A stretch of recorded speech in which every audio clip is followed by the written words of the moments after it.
Oh, man. All right.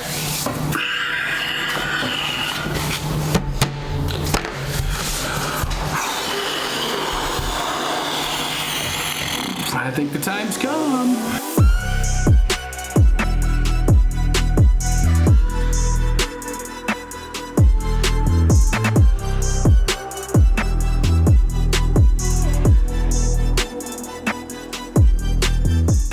Thanks for joining me. Thanks for clicking. Thanks for hanging out. If you would do me a big favor if you would click that subscribe button and give this thing a big thumbs up. Trust me, us as YouTubers, we hate asking for it just as much as you hate hearing it. But the metrics show that there is something as high as like 42% difference of us getting the subscription versus not when we ask versus when we don't. So, okay guys, let's hit the ground running. The time has come. We've all dreaded it. Well, not all of us. I know I have. So I'm just gonna get down to business with this. I'm gonna try to make it as short as I can. The information I'm gonna show you, yes, I did pay for. I'm not gonna show you everything. Common goal amongst manufacturers by the year 2035, they want to have a fleet of 100% EV. This is no surprise. We've heard this for a couple years now. But the thing is, this is not anything coming from a federal level. This is nothing from the government. I think that this might be a thing where we've pushed the gasoline, internal combustion engine so far that, we've kind of maxed out. The only way that we can get more and more creature comforts or, tricks, bells, and whistles is to pretty much just go EV. So start over with a new platform entirely and just a new approach to automobiles in general. This is pretty much GM's kill list. I'm not going to show you everything as far as what it's being replaced with. They really have a big 10-year push is what they're saying, and they're going to be starting this fall with really trying to get these EVs out to the dealerships. And everything with the semiconductor and the chip shortage, they're coming out now. There's a lot of companies that were doing something else and they were like, oh shit, here's an opportunity to make a lot of money. So pretty much there's a lot of companies double downing on making these semiconductor chips. They're just labor intensive and very time consuming to make. So the time is catching up now where everything's starting to come to market. So hopefully, with any luck, all these new inventory that's just sitting in lots will be coming to us and everything will be available to sell as far as being available to order. Now, if you do hop on, Chevrolet.com and you go to their build and price section, you can see when you go to click on the performance tab, the 2020, which is kind of weird that you can still get 2020 Camaro and 2021 Camaro, as far as the 2021 C8 come up. There is no 2022 option available as of yet, but there is a rumor out there that there's going to be another refresh for 6th gen yet. So I thought that as soon as we heard, with COVID and everything hitting, going from 2020 to 2025 without having a refresh was pretty. That's kind of a long run for any version of any generation. The rumor that we're hearing online all over YouTube, every other channel, is 2024 is going to be the end of the run. Everything is speculation right now. So even the Camaro dying is still a 50-50 chance. Everything's going pretty much off of sales, and it's no secret that sales have been on the decline. Every year steadily just the numbers are going lower and lower. Obviously 2020 didn't help anything out, but the C8, the Camaro has always kind of stood in the shadow of the Corvette, always, for, as long as I can remember. With the C8, kind of being the star of the show, it's kind of their pride and joy. They've never really marketed or pushed the Camaro that hard.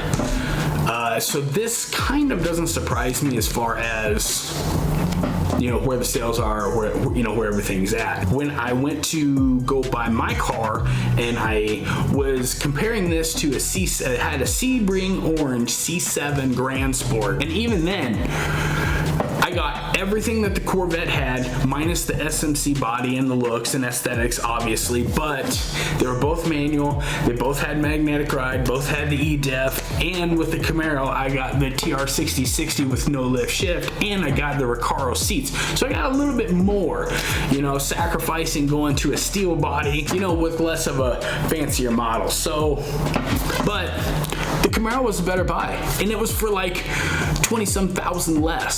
So it makes no sense to me.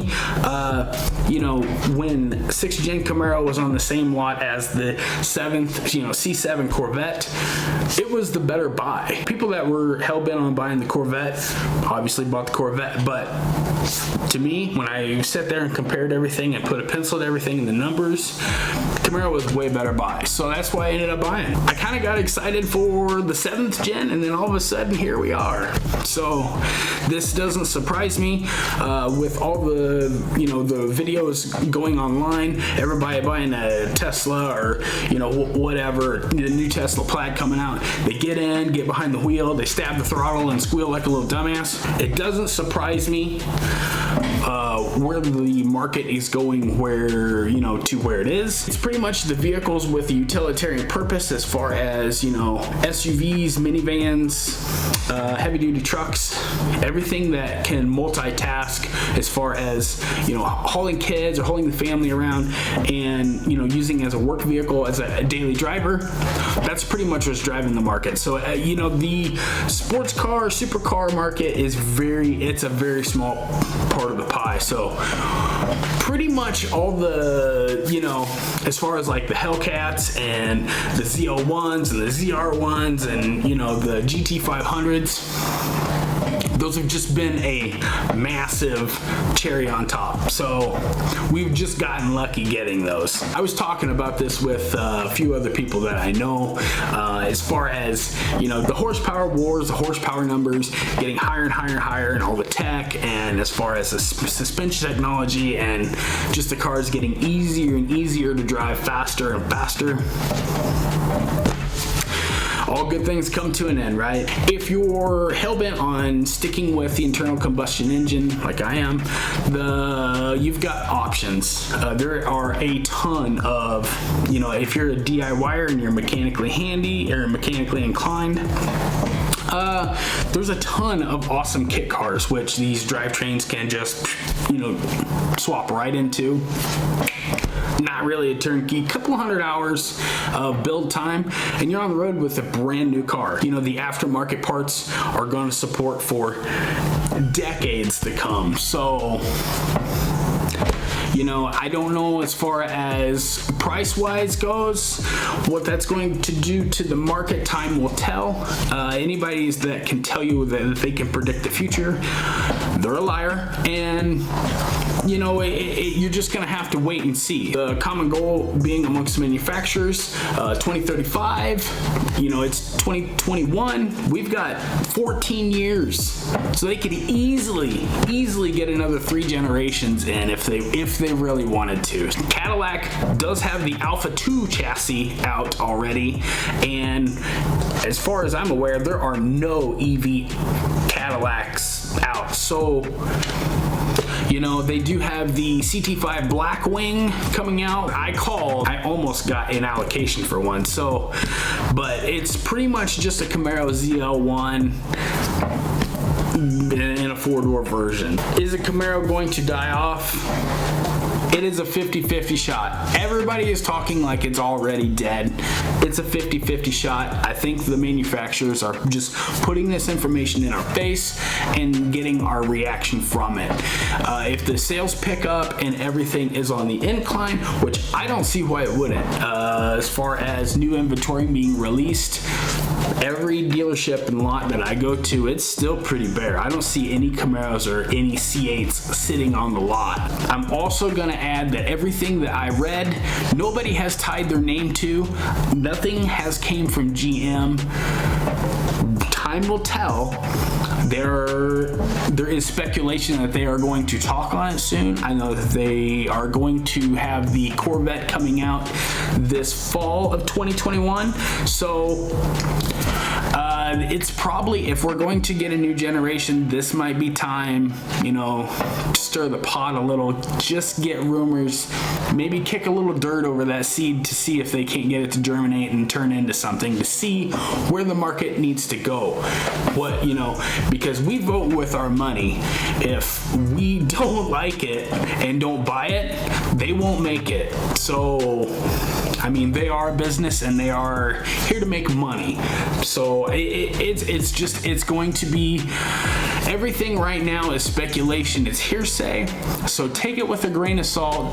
I know everybody's talking like the car is already dead and gone and in the rearview mirror. It's not. So everything that I saw, nobody has tied their name to. The GM North American president, Steve Carlisle, is pretty much said that they're not going to expose or share pretty much their strategy approach to the market transition from gasoline to EV. So don't let people sway your opinion one way or the other.